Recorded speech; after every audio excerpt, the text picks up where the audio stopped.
Yasser Louati, pour son avis tranché, il va nous parler de la guerre. Eh oui, la guerre est la mère de tous les cancers.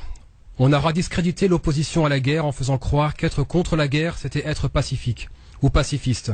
Faux et archi-faux.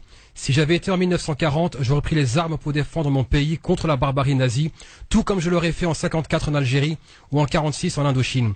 Être contre la guerre, c'est être contre une société raciste qui a besoin de dévaloriser d'autres peuples pour justifier ses guerres sous couvert d'intervention humanitaire.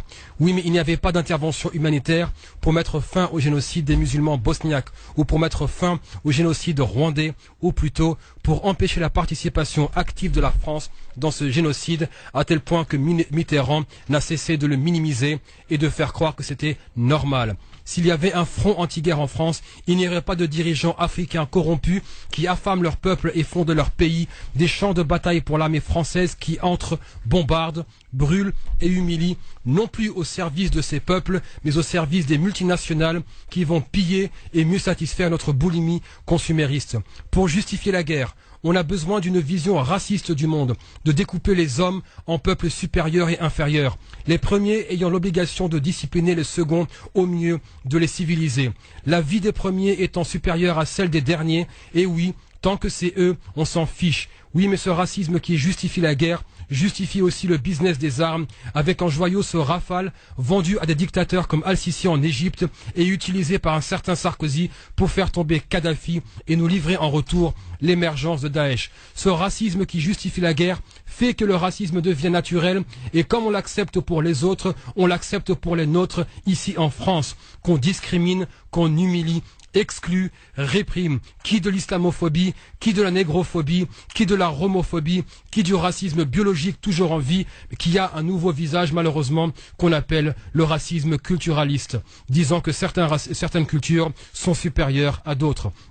C'est la guerre qui enrichit l'oligarchie et ouvre la porte à la militarisation de la police et de l'importation de la violence militaire sous forme de violence policière. Et oui, les logiques qui servent à écraser des peuples à l'étranger servent aussi à écraser le peuple ici à domicile. Ces quartiers populaires servent de laboratoire de la répression depuis des décennies, puis ces manifestants gazés depuis les hélicoptères en plein Paris en font aujourd'hui les frais. On se taisait quand c'était eux, mais aujourd'hui c'est nous. C'est la guerre qui montre la nature psychopathe de nos dirigeants qui peuvent bombarder un hôpital en Syrie et dormir tranquille ou accepter que nos soldats puissent violer des enfants en Centrafrique et nous faire croire que c'est normal, que c'est la vie, que c'est pas grave. C'est la guerre qui provoque l'afflux massif de migrants. Oui, ces indésirables qu'on voit à Porte de la Chapelle ou à Porte de Saint-Ouen ou ailleurs, que personne ne veut voir, comme si on faisait le choix délibéré de quitter son pays pour marcher de l'Afghanistan, d'Irak, de la Syrie, de l'Érythrée, de la Somalie, du Soudan ou autres pays. Et oui, les mêmes, vous l'aurez deviné, tous ces pays qui subissent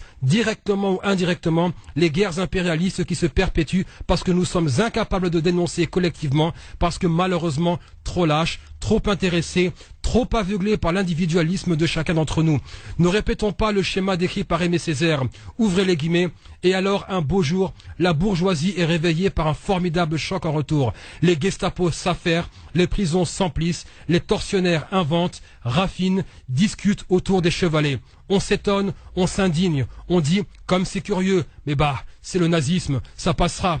Et on attend, et on espère, et on souhaite à soi-même la vérité, que c'est une barbarie, mais la barbarie suprême, celle qui couronne, celle qui résume la quotidienneté des barbares, que c'est du nazisme. Oui, mais avant d'en être la victime, on en aura été le complice. Que ce nazisme-là, on l'a supporté avant de le subir, on l'a absous, on l'a fermé l'œil dessus, on l'a légitimé parce que jusque-là, il ne s'était appliqué qu'à des peuples non européens. Que ce nazisme-là, on l'a cultivé, on en est responsable et qu'il est sourd, qu'il perce, qu'il goûte avant de l'engloutir dans ses eaux rougies de toutes les fissures de la civilisation occidentale et chrétienne. Je termine en rappelant à chacun de nous que jamais un peuple n'a exporté la mort et reçu la vie en retour.